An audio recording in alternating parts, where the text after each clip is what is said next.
CryptoCranks, we're back. Episode 5. This episode, we're going to have a nice chat. We're going to try to make this episode kind of free-flowing conversation. We don't have really topics that we exactly want to talk about. Well, we kind of do. But we want to have this be more of like a free-flowing conversation rather than us trying to teach. I think we both agree that that'll probably go pretty well. Pretty well, and I think it will be educational in its own right. Yeah, hopefully. So, please teach me something. Let's just talk.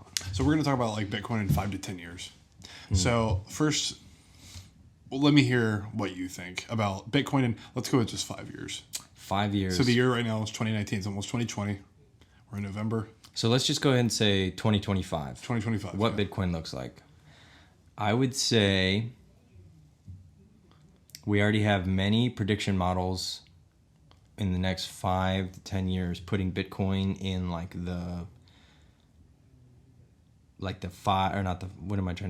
five figures? Yeah. 5 to 6 figures. Yeah.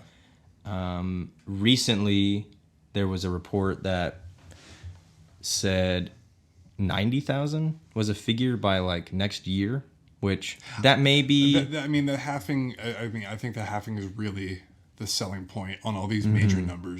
Duh. It's like yeah. The price wouldn't change without the halving, but I think people are really trying to hone in on because the halving created the last influx. So yeah, it was partial. And if you remember, we're throwing this term halving. Some people call it the halvening. It just depends on what you like better. I prefer halving because it's easier to say, and I'm lazy. And I'm pretty illiterate. So that is where the supply per block mined. So the block reward gets halved. So it's going to go from 12.5 to 6.25, meaning only. Is that what it is? Is that what it's going to? Yes, I believe so. Okay. I'm gonna, while you talk, I'm gonna make sure I have that number correct. Okay, but yeah, I think here's my question. When's the next halving after that? Because that I don't know. It's roughly every 4 years. 4 years. So we'll be seeing another halving in 2024-ish. Should be, yes. So, see, I don't know if it's I don't know if the halving is going to create a chart of what's this kind of chart called? Where it goes up sharply. Oh, okay. You're talking almost just like a price over time graph. I don't know if the price over time is going to go here we go. I don't know if it's going to be exponential, where it's just going to double on itself and it's just going to keep doubling and it's going to go from 20,000 to 80,000 to 2 million, or if it's going to just keep literally doubling from the halving. I think long term, and you and I have talked about this before, even just privately, just kind of in passing. Long term, if Bitcoin wants to be used as an actual medium of exchange to replace current currency systems, we have to get to a point where we have to stop looking at it as per Bitcoin, and we have to start looking at it by Satoshis. Yeah. To where we're saying, because in no way, shape, or form is 21 million Bitcoins enough to transact the entire world's. Yeah. It's impossible. So we have to get to a point where we're almost looking at a Satoshi is $1. Let's just go one Satoshi is $1. We have to get to that point, because then every Bitcoin is $100 million. Yeah, and my worry for that is we've also talked about this. There's so much it's supposed to be decentralized crypto, Bitcoin is, but it's also very centralized. There's a lot of people that hold a lot of Bitcoin, and by that I mean companies, miners, Russians. I think the Chinese just opened it back up, so they're about to slam on the game as hard as they can. And there's about to be a lot of companies capitalism, I think it's Pareto's principle, where it's 20% of people do 80% of the work, but you can also do that with income. So 20% of the people have 80% of the income. Oh yeah, it's about to have 20% of the people own 80% of the Bitcoin, and that's not. And that's a problem. That's a problem, and I think that's why Bitcoin's not going to die in the next 5 to 10 years. But there is going to be another medium that's going to piggyback off Bitcoin, not like BTC Cash, but there's going to be another medium that's going to piggyback off of it, which will do it better and hopefully will decentralize it. But the thing is, there always needs to be the rich and the poor, because that's just how the life works. Oh, and I think so. There is going to be an 80-20 at some point. Yeah. Oh, and I think going off of that is Bitcoin has every possibility to be that global exchange, but I think because it is so. I think in our world and under a lot of the current economic models, I think there is inevitably going to be some element of centralization. I think it's inevitable because we have governments that want to regulate things, and so Bitcoin probably, maybe not, but we've talked about like Ripple being a global payment system. Here's the thing: I love Bitcoin. Like I love Bitcoin, but it doesn't mean like I have to think it's like the right way. Because all the Bitcoin only people are like they're not following our podcast anymore now. Not that they were following it to begin with, but I mean, I can't blame those people because I think they're making wise decisions. Because I still think it's going to go up. Like I don't. And every model, everybody you talk to, even it's not like many economists you're talking to is this. We're about to kind of go through another. What's the right? Not. How products have life cycles. We're about to hit another one of those rise cycles because of this. When you break this down, the halving and the next 5, and technically in 2 years, in 5 years we have 2 halvings. Yeah. Because we're right at the beginning of another one, the crust, and then so in the next 5 years the supply is going to drop by half and then half, so 100% drop. Yeah. We're going to go from 6.25 Bitcoin per every block reward. Then it's going to have again. It's going to be what's half of that? 3.75. Yeah. So or something like that. Yeah. So I mean, it's going to drastically drop in such a way that it's naturally by laws of supply and demand. It's naturally going to go up. Where it's going to go up, we don't know yet, obviously, because we can't look in the future, even though we want to. But I would love to be able to do that. Top 5 superpowers. Top 5 superpowers. So, to like the thing though, I think Bitcoin will definitely be like, Bitcoin will never, ever, ever leave the crypto.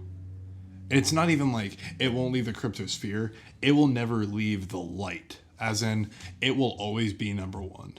Like, it's always going to be that grandfather gold standard. Bitcoin will never... just said it right there. The Bitcoin will never not play a role in how cryptocurrency is worked around. And like... Well, you look at the precious metals market. You look at... So you have gold. Gold is like the original. Yeah. But now on the precious metals market, you have palladium, you have platinum, you have even... I've seen rhodium traded because they're all in that palladium family. They're all in like that white metal family. And platinum and palladium, I think, both trade higher than gold right now. Yeah. And doesn't mean gold's not worth anything. It doesn't mean gold isn't, but gold is like the original store of value. Like over the millennia, mankind has always had that, like, it's like that safe haven asset. So that's what I see. If Bitcoin doesn't become the global payment system, I hope it does. I hope it does. And we're working towards that point. They have like, you have Lightning Network that layers on top of, you have Liquid Network that layers on top of Bitcoin. You have the Omni Network. So you have these ways of making it transactable. And I think also once we get to a point where we are focused more on Satoshis, not Bitcoin. Full Bitcoin. Full Bitcoin. So I think we'll also be able to, I think once we finally make that shift, which is already really beginning because you see these services like you can tip people in Satoshis on Twitter now. Yeah. Just by, like basically almost like tweeting at them. And then, so we're kind of already moving towards that. So maybe in the next 5 years, that shift will be complete. And then I think we can really start looking at it. But beyond that, if Bitcoin doesn't become the end-all, be-all global payment system, I think it will kind of, like you said, it will end up being a gold kind of standard. It'll be like that store of value asset. It'll be that. Well, here's the thing. No matter what, Bitcoin holders that are exclusively Bitcoin holders are always going to be Bitcoin holders. Yeah. Like, I don't think those people aren't leaving the game. They've checked in for life. The Bitcoin maximalists and... I love those guys. They will... I think Bitcoin maximalists are the most bold people because they're the best for the community. They are. I mean, they are the forefathers. Yeah, they're like the flag bearers. You know what I mean? Like they are just all in. They're completely sold out. They've got cold card wallets. They won't touch. Like what's they won't touch keep keys, or they won't touch tracers or ledgers because they don't trust them. Like, so it's like, but so like then this is just me being a glass half empty kind of guy. I feel like, well, Bitcoin, and it's, how am I going to word this? I want it to be the gold standard. But I also see the rocky road that it's had with the Silk Road and all the drug scandals. And it's going to be hard to convince everybody to use that when it was used for something so bad. And I'm not saying like, it's not like money hasn't been used for the same thing. Cash, yes, but like, what's it like 80? It's like a crazy amount of all $20 bills that are in circulation across the world have touched cocaine or something. But it's like, the drugs have used that too. But I mean, if we're being honest, Bitcoin in the beginning, like 4 years, was exclusively for a black market. Like, it could be argued that. Let's not joke around here. Like, nobody was using this to buy pizzas except for one guy. Yeah. So, and I think what we'll be able to do is eventually, I think the Bitcoin maximalists will jump on that right away, and I think they would be quick to say, like, if we truly believe in they're going to go like to the one end of the spectrum. They're going to say like, if you truly believe that it is for the people and it's completely decentralized, then people can use it for whatever. Exactly. And I agree with that. That's the thing. I agree with that. But the general populace won't. Oh, yeah, no, they won't. I think it'll take someone getting on board, and not marketing is not the right word, but, doling it out to the people and saying, look, this is the future. This is more efficient than any currency model that we've seen to this day. This will be near instantaneous, and you already see this kind of model in like China. We know we've talked about this before. When you're in China, everything's on your phone. You touch your phone to the merchant's paint the POS system, and boom, that's it. It's done. And I think it'll just take someone, a company or something, going, look at this. It'll take like an Apple, like when they came out with the iPhone, when the iPhone, and it just took the world by storm. I think that's kind of what it's going to take, because we've gotten through the slow adoption phase, I think, in the past 10 years, 11 years. I think now it's time for someone to really kind of take that charge and just go kick in the door. Yeah. Well, I think the problem too is like the older generation. It's not like the older generation doesn't like Bitcoin. It's that, 10 years ago, you didn't have Google Maps. 10 years ago, you went to maps.com, printed out your directions. MapQuest, that was it, MapQuest, man. and you hope you didn't get lost. Yeah. Now, 10 years later, we're trying to revolutionize the financial system, like how money is used. And that's a big jump. And because considering that the current system has been in use for at least 100 years. Yeah. In some way, shape, or form. Yeah. At least. So, we've been using this kind of thing, capitalism for a while. And this isn't just about capitalism. Crypto is not about capitalism. It's about finance. And we've been using money for a long time. And before that, all we did was trade objects. And before that, if I wanted your stuff, I killed you. Probably, That's pretty much how it worked.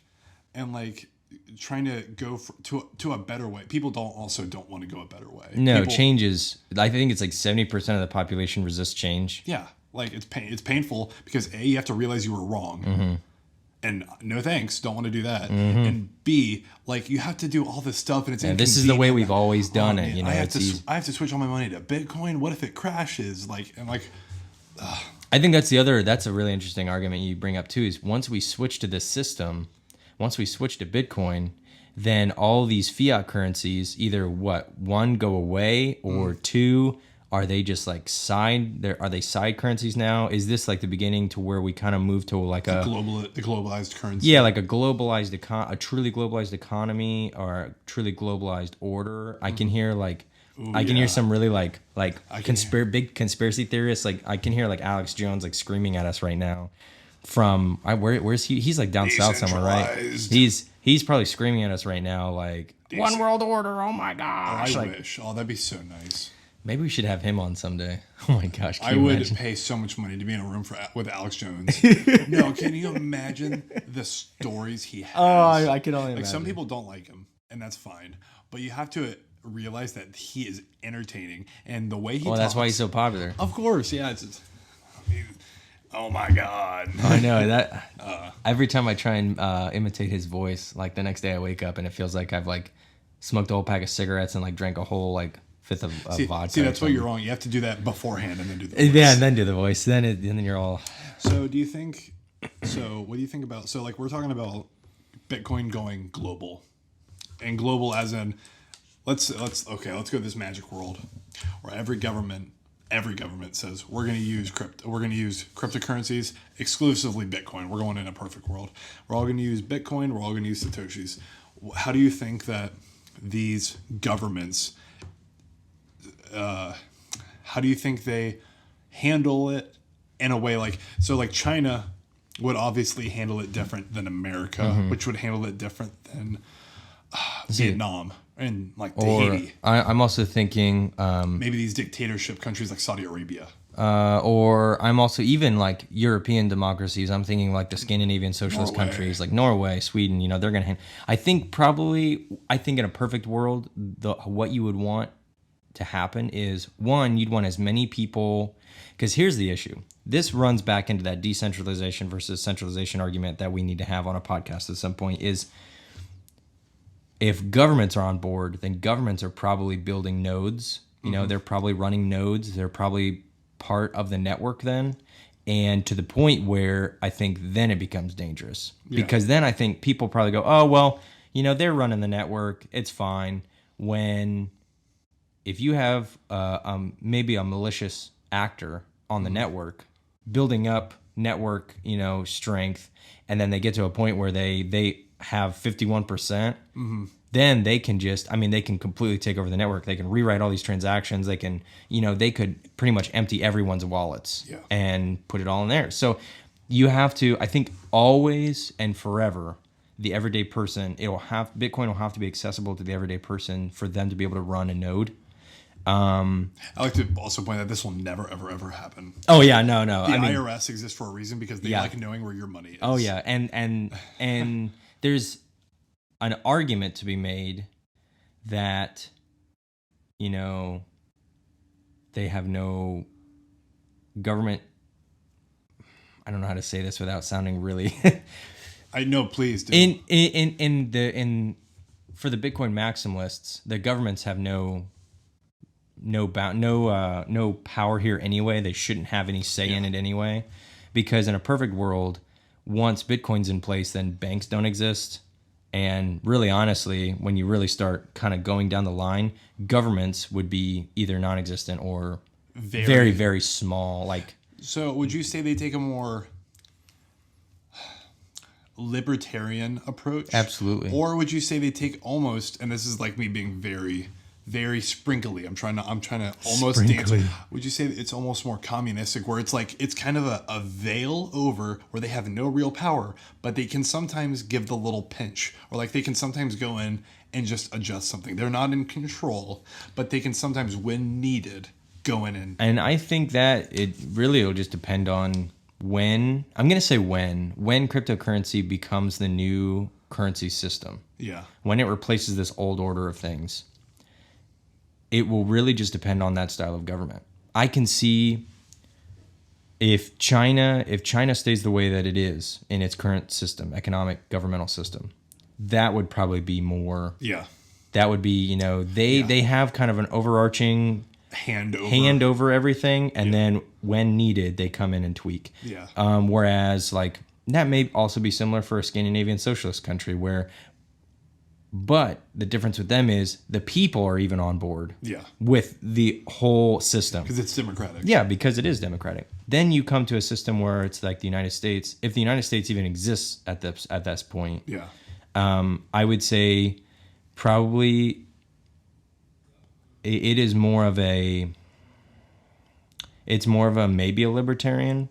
Mm-hmm. But I think at the end of the day, I think most Bitcoin maximalists would say, no, I think if they're being generous, they would want a libertarian system with a very small government. That's basically just like what's necessary to keep order.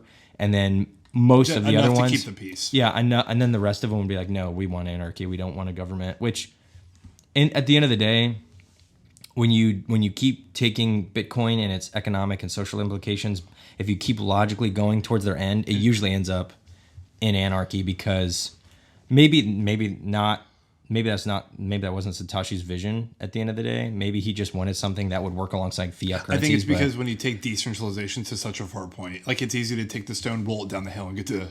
It's easy to start from decentralization at the top of the hill and end in anarchy. At the top. Yeah. I mean, and anarchy not as in like anarchy as in we're like all rioting constantly. Yeah, I think it was Noam Chomsky who talks a lot about anarchy and how it can actually be used correctly and not like riots in the streets. Yeah. So that's Bitcoin in 5 to 10 years. Yeah, I would say. I mean, I think bullet points. I think you're looking at obviously the price. The price is going to be, because of that, just following simple laws of supply and demand. Demand is going to be going up. Supply is coming down. And let's make this clear. Demand is going up. Yeah, like we're absolutely. talking about the Cash App. Yeah. Like, I just read, what was it? They will be Square, the company Square that runs Cash App. Of course, they do Bitcoin transactions. You have your own address. You can deposit, withdraw after verification, of course. I always got to put that like asterisk in there. Yeah. And I think it was like 16%. After the halving, they'll be purchasing up to 16% of the supply, the daily supply of all Bitcoin. Yeah. And that's just to keep up with demand in the Cash App. That's to keep up with demand, and that's scary. Yeah. Like that's going to be constantly driving up but see, what a lot of Bitcoin maximalists will tell you is that's like the easiest, probably safest way. Yeah, you have to verify yourself, but at least in many Western parts of the world, United States, probably Canada, Europe, that is probably, if Square offers Cash App in those countries, especially I would say in the United States, that's the easiest way for many people to get it. And it's also very easy for it to be starting to be introduced into common Absolutely. businesses because it's a lot easier to say, let's use Square and I can use these currencies that are on Square versus I'm going to use Bitcoin. Yeah, or I'm going to use BTC Pay, which is a company most people outside of the crypto community haven't heard of, but is really big. So that I would say, besides the price point difference and the supply and demand, I'd say within the next 5 years, I think adoption kicks up. I think we already see that a lot. I think we're going to see more mainstream adoption. I think even like merchants and people are going to be wanting to pay with, you're going to walk into the coffee shop and they're going to have a sign that says we accept Bitcoin. You know what I mean? And then I think lastly, I think you're going to start seeing more of the economic and socio-political implications about other governments trying very hard to start pushing blockchain. Either they're pushing it or they're denying it. They're trying to control it. Not deny it. I guess that's, you can't really. No, because inevitably they're not trying to deny it. They're just trying to control it in a way that they keep their hold on their power. First you deny, then you supply, but you supply your own thing. It's kind of like an animal farm, like where they made all these rules and then they'd keep doing the things in the rules and keep scratching out the rules at the same time. So it's like, oh no, we're, like this rule's fine now that we deleted this. That's how they're going to do it. Like, oh no, blockchain's not bad. Our blockchain's good. Yeah. I think I think probably what will develop within the next, I'd say especially probably 10 years, is you will see two different forms of regulation. You will see adoptive regulation, where we're just trying to make sure it's not used for money laundering. I think you're going to see that a lot in Eastern European, maybe some Eastern European countries, but a lot of Europe. A lot of Europe is going to be, I think, more adoptive regulation, and I would say even Asia. Oh yeah.